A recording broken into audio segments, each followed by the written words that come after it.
Dober dan. Prva stvar, ko jo bom danes omenil in ne morem mimo nje, je moja nova pridobitev v studiu. In to je ta slika tule zadaj za mano, ko jo vidite.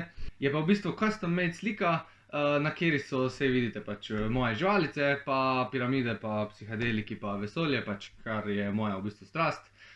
Naredila mi jo je pa ena korošica, Kaja. Bom v opis delil njen profil na Instagramu in je rekla, da če kdo hoče karkoli, pač da bi jo kontaktiral, pa se kaj zmenil z njo, je najboljše, da se na Instagramu zmenita. Zdaj za vse tiste, ko samo poslušate na Spotifyju ali pa Google podcastu ali pa Apple podcastu, priporočam, da če ne drugega, vsaj za teti vlog si prižgete YouTube za tete par minut na začetku, da lahko vidite to sliko, ker je res carska, drugače pa je v bistvu to. Zdaj pa gremo v bistvu na temo. Danes se bomo v bistvu pogovarjali o delnem postenju, oziroma niti ne o delnem postenju, ampak kako lahko delno postenje oziroma time restricted eating izkoriščamo za boljši fokus. Združil bom pa vse, kar kaže raziskave, pa kaj pač jaz sam vidim iz prakse na meni, pa tudi na svojih strankah.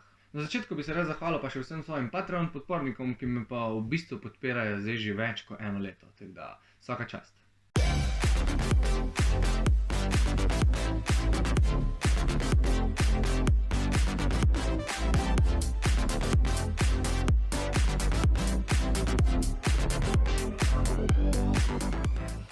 Glede samega postenja oziroma time restricted eatinga oziroma fasting mimicking diete ne bi izgubljal preveč besed zaradi tega, ker sem to obdelal v drugih videih že.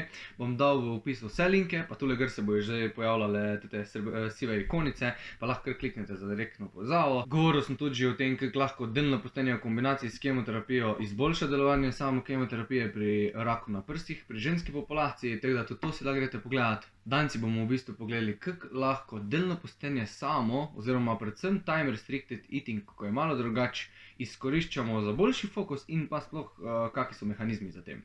Prej si pa gremo pogledati študije, pa po moje fajn, da povem še, kaj so ketoni, zaradi tega, ker jih bom pol v nadaljevanju omenil, pa mislim, da do zdaj še v nobenem vlogu nisem dal nekaj ful poudarka na njih. Zdaj verjetno smo že vsi čuli za glukozo, ki je v bistvu eden izmed glavnih oziroma najbolj optimalen vir za vse naše celice. Je pa glukoza sama po sebi na nek način v bistvu je končni produkt kakršnega koli ogljikovega hidrata, ko ga mi vnesemo v telo. Se pravi, na koncu svoje metabolne poti se vsak ogljikov hidrat spremeni oziroma razgradi oziroma metabolizira na glukozo.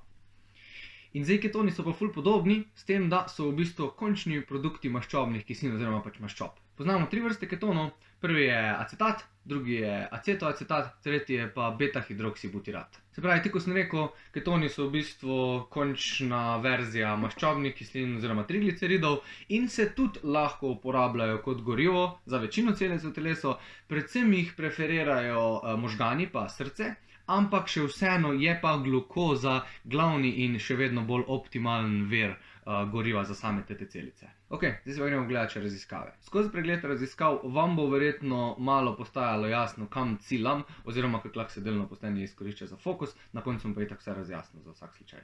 Tale prva mi je v bistvu najbolj všeč, kaže pa fiziološke in psihološke vplive 48-urnega postenja na dvigovalce uteži. Glede fizioloških odzivov telesa na 48-urno postenje se je pokazalo, da v prvi vrsti telo oziroma sam centralni živčni sistem vstopi bolj v parasimpatično delovanje in pa verjetno posledica je tudi to, da se je srčna frekvenca v mirovanju znižala. Kar pomeni, da je šel cel sistem malo bolj v rest and digest stanje. Potem so še pa druge stvari. Prvo je signifikantno znižanje glukoze v krvi, kar je logično glede na to, da so se postili. Pol je druga stvar povečanje ketonskih teles, kar je tudi logično glede na to, da ko se glukoza zmanjša, verjetno telo nima ne glikogena, ne glukoze, karkoli v krvi in se pač morajo povečati ketonska telesa. Sicer so tudi preiskovalci omenili tudi, da so ketoni kao bolj preferentno gorivo za možgane, ko pa glukoza, ampak sam se glede na druge raziskave, ko sem jih videl, s tem ne strinjam. In bomo tudi videli, da je fiziološki odziv telesa na povišanje ketonov v krvi v bistvu stresni odziv, kar po mojem mnenju ne pomeni, da so ketoni bolj optimalno gorivo za možgane. Je pa res, da če pa pogledamo iz vidika resinteze adenozin-trifosfata, kar je pa univerzalno gorivo, so pa ketoni mogoče malo boljši kot sama glukoza, ker se ATP lahko hitreje reciklira. Vedno globje so šli v teti 48-urni post, vedno bolj se je povečal občutek jeze in razdrazljivosti, kar je pa do neke mere ful dobro za fokus. ker je jeza sama, oziroma občutek jeze, en izmed najboljših stimulusov za iskanje hrane, za nek premik, pač evolucijsko smo tako naredili. Opazili so tudi nižanje krvnega pritiska, pa same srčne frekvence, kar smo omenili že prej, ampak so tudi omenili, da je to pač kontradiktorno eni drugi študiji, kjer pa so izvajali 72-urni post, kjer se je pa to povečalo, se pravi povečala se je in srčna frekvenca v mirovanju in krvni pritisk, kar je tudi logično, zaradi tega, ker pol smo pa spet tam, ko pa že pretiravamo s postenjem za izboljšanje rezultatov. Gledali so pri tej študiji tudi še ene druge parametre, tako je na primer oksihemoglobin, pa aktivacijo prefrontalnega korteksa, ampak so ugotovili, da tule ni bilo nekih sprememb, oziroma da postenje na to ni vplivalo. So pa zaključili, da je 48-urno postenje na te rekreativce, lifterje, pozitivno vplivalo predvsem na kognitivno fleksibilnost in menjavanje pozornosti med nalogami. Zdaj, oni so to poimenovali set shifting, jaz sem to poimenoval menjavanje pozornosti med nalogami, mislim, da je kakor toliko vredno. Se pravi, kaj v bistvu vse to skupaj na koncu pomeni? To pomeni, da so oni zaključili, da je 48-urno postenje pozitivno vplivalo na sposobnost fokusa na dano nalogo in pa, ko je bilo potrebno neko nalogo zamenjati oziroma neko vajo, je bil fokus hitrejši na oni drugi vaji oziroma na izvajanju one druge vaje. Teda naslednja študija je pa v bistvu pregled vseh različnih vplivov, ko ima samo postenje na fiziologijo pa psihologijo človeškega telesa. Prva stvar, ki je v bistvu najbolj večkrat bila pokazana, je to, da lahko znižajo različne oblike postenja nevralne inflamacije. Zdaj ne vem točno, kaj bi čisto pravilno posloveno besedo neuroinflammation, ampak mislim, da so to nevronske inflamacije oziroma živčna vnetja, oziroma vnetni procesi, ki se dogajajo okoli živcev. In pa kronična vnetja so, to pa že vemo, povezana z raznimi boleznimi, tako je na primer Parkinsonova bolezen in delno postenje oziroma nasploh določene oblike postenja, ta vnetja znižujejo. Zdaj, kar se kaže, je tudi, da postenje zniža predvsem vnetja v možganih, ne toliko naprimer v živčevju nasploh v telesu, ampak bolj v možganih. To se kaže in na ljudeh in na živalih. Zdaj, naslednji vpliv postenja na samo možgansko delovanje je v bistvu povečanje enega rastnega faktorja v možganih, ki se imenuje brain derived neurotrophic factor. Tet faktor je pa ključen za rast, razvoj pa za obnovo celo določenih delov živčne celice pa samih mielinskih ovojnic. Se pravi, eden izmed ključnih dejavnikov za zdravje samih naših živčnih povezav. Ampak še vseeno je potrebno vedeti to, da to zdaj ne pomeni, da se je test rastni faktor povečal za 10,000%, pa da bomo zdaj imeli superhuman možgane.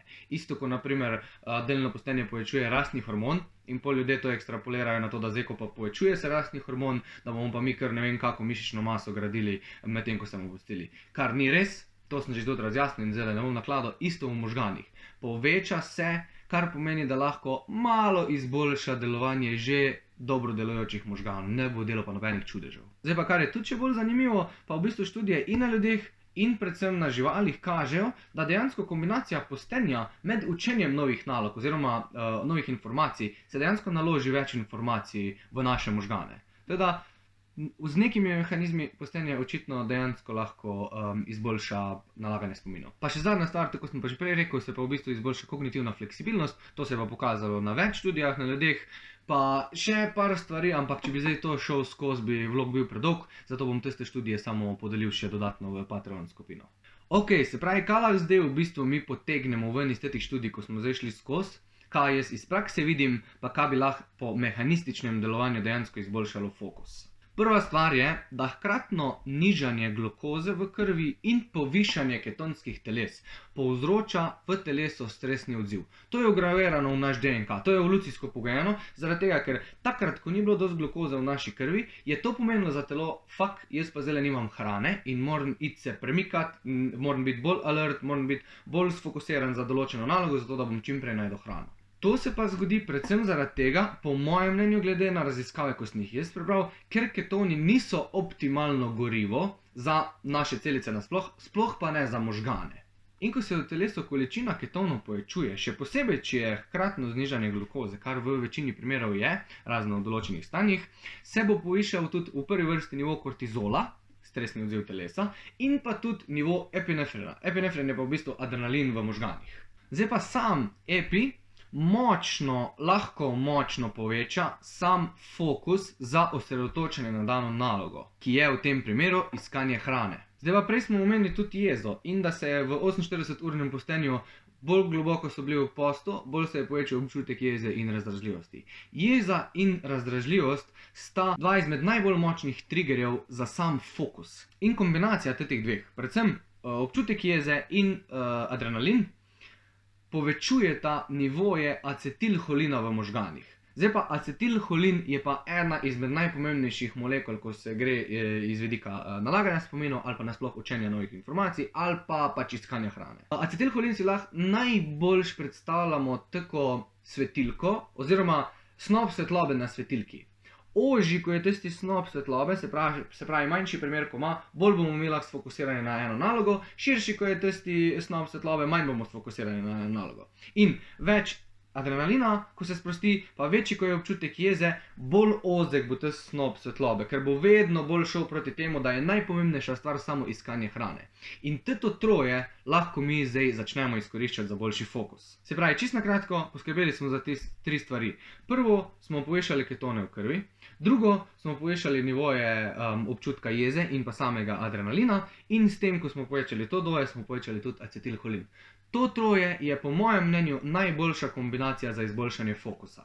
Zdaj pa, itak lahko še dodamo par stvari. In zdaj čisto na koncu, kako bi jaz v bistvu pol naredil moj protokol, oziroma kako jaz izvajam protokol, da lahko izkoriščam tudi izboljšanje fokusa na postenju. In pa seveda tudi moje stranke nekatere. Prva stvar, ki jo moramo vnesti v enačbo, je seveda 100%, 1000% spanec in sama kvaliteta spanca. Če ne bomo poskrbeli za samo kvaliteto spanca in dolžino spanca, nam niti ne vem, kjer modafinil pa edrol ne bodo dala tega, kar nam bi lahko. Teda, prva stvar v enačbi je sama kvaliteta spanca. Druga stvar je sama dolžina postenja. Jaz niti ne izkoriščam 48-urnega postenja, ampak tudi del izboljšanja fokusa izkoriščam samo v dopoldanskih urah. Pač jaz se zbudim ob 6, naredim svojo rutino, ko jo imam, in pol približno do 12 imam cajt, da pač spijem kavo, grem na sprehod pa to, in medtem, ko pač se telo budi, pa se cirkadiani ritem nastavlja, ko prijem nazaj, lahko od približno 8, pol 9 pa do 12 sedim z računalnikom, pa berem raziskave, pa pišem nove članke. In takrat lahko rečem, da odkar delam to, je fokus 100% boljši. In mislim, da, kar se mi je tudi že zgodilo, sem pa včasih podaljšal, ne vem, do 1, 2, mogoče celo do 3, tam sem pa videl, da sem bil že tako globoko v postenju, oziroma da je bil tak stres že na telo, da sem bil preveč razdražen, mogoče je bilo preveč adrenalina, ali pa se je samo občutek ježe oziroma razdraženosti povečal in si bil preveč, sem letel levo pa desno. Nisem bil več tako fokusiran, kot bi mogel. Se pravi, druga stvar je v bistvu dolžina postenja. Dolžina postenja bo pa zdaj odvisna od spola, od starosti, od metabolne fleksibilnosti same, od tega, kako si na delno postenje navajen, od tega, koliko maščobne mase imaš. Tako da, to je pa spet zelo, zelo individualizirana stvar. Tretja stvar je, sicer je kombinacija parih stvari. Prva stvar je v bistvu, kako smo mi navajeni na delno postenje, zaradi tega, ker bolj, ko si navajen na delno postenje oziroma na samo postenje, prej se bo začela večati koncentracija ketonov v krvi, predvsem v dopoldanskih urah. Druga stvar je pa v bistvu same rutine, oziroma na kak način imamo mi sestavljene dneve. Zaradi tega, ker cirkadiani ritmi se ful hitro navadijo in se prilagodijo izločanju določenih encimov, hormonov, glede na to, kako imamo mi dneve sestavljene. In če je vsak dan približno isti, da mi v približno istem času ostanemo, da gremo v približno isto času spat, da jemo v približno istem času, da pišemo članke v približno istem času, bo telo se to hitro navadilo in bo v tistih delih sproščalo take peptide pa hormone, ko jih mi v bistvu takrat potrebujemo. Se pravi, če imamo enega, ko je na vsake 3 ure, se bo telo čez teden, 2 prilagodilo na tisto, da je na vsake 3 ure in bo par minut prej, oziroma par minut prej, 10-15 minut prej, telo sprostilo v obtok, ne vem, leptin ali pa grelin, pač za povečanje oziroma za znižanje same lakote. In glede na tisti naš cikel, kako mi jemo, na tak način bojo vsi impulzi teh hormonov šli. Tako se pol tudi tule zgodi, da če je telo navajeno, da bom jaz zjutraj bolj sfokusiran od 8 do 12, bo takrat mogoče povišalo nivoje ketonov, bo takrat mogoče povišalo adrenalin in iz prakse lahko rečem, da očitno je tako, ker deluje. Vedno dlje, ko to delam, vedno boljši je. Četrta stvar je v bistvu samo moje priporočilo in to je, da bi delno postenje izkoriščal bolj v jutranjih urah, zaradi tega, ker pač iz anekdot pa iz svojega primera vidim, da mi tek pač najbolj paše in takrat se mi zdi, da bo tudi v obtoku največ ketonov. Razen če smo na, ne vem, neki ketonski dieti oziroma zelo visoko maščobni dieti, kar jaz na primer nisem, ampak imam še vseeno povišane ketone v krvi. Peta stvar so prehranski dodatki, oziroma niti ne prehranski dodatki. Kava pa zeleni čaj lahko naprimer povečata sekrecijo adrenalina, pa predvsem kortizola v telo, kar lahko še poveča stresni odziv in pa malo poveča koncentracijo ketonov v krvi, zaradi tega, ker se metabolizem maščob malo poviša, ko spijemo kavo, še posebej na tešče. Ampak je pa potrebno paziti, da nekateri, ko so naprimer na kavo tako občutljivi kot jaz, pač ne smeš zjutraj s kavo pretiravati, ker ti lahko spet povzroči tak efekt oziroma tak zviša kortizol oziroma stres, adrenalin, karkoli, da na koncu nisi več tako skoncentriran, ker bi mogel biti, ker si v bistvu hiperaktiven. Ok, zdaj šesta stvar je pa v bistvu čist zbiohekana zadeva, ko jo jaz v bistvu sam naredim. Nobenemu ne priporočam, da to dela, samo dodal bom to še v vlog čist na koncu, zaradi tega, da lahko mogoče, da pač vi ne rabite tega testirati. Zdaj, glavni dodatki, ko jih jaz uporabim poleg, ko naredim rutino, ko spijem kavo, so psilocibin, niacin, lion's mane, se pravi resasti bradovec, L-teanin pa cink. Včasih pa uporabim še tudi holin bitarat, če vidim, da bom res 4 ali pa 5 ur sedel zraven računalnika. Zdaj, za nalašč ne govorim niti o količinah, zaradi tega, ker ni moj namen, da promoviram zdaj jemanje teh dodatkov, še posebej ne psilocibina, ampak samo to, da veste, kaj jaz sam na sebi delam. V glavnem, to je to za danes. Na zelo dolg način sem povedal, kako lahko v dopoldanskem času, po mojem mnenju, z pomočjo postenja izboljšamo naš fokus. Zdaj upam, da bo komu to koristilo. Če imate še kakšno vprašanje, pustite komentar oziroma mi napišite zasebno, ker je zadeva seveda tako vse zadeve, predvsem glede prehrane, ful individualizirana. Če koga kaj zanima, komentar, drugače pa se vidimo v naslednjem videu. Ajde!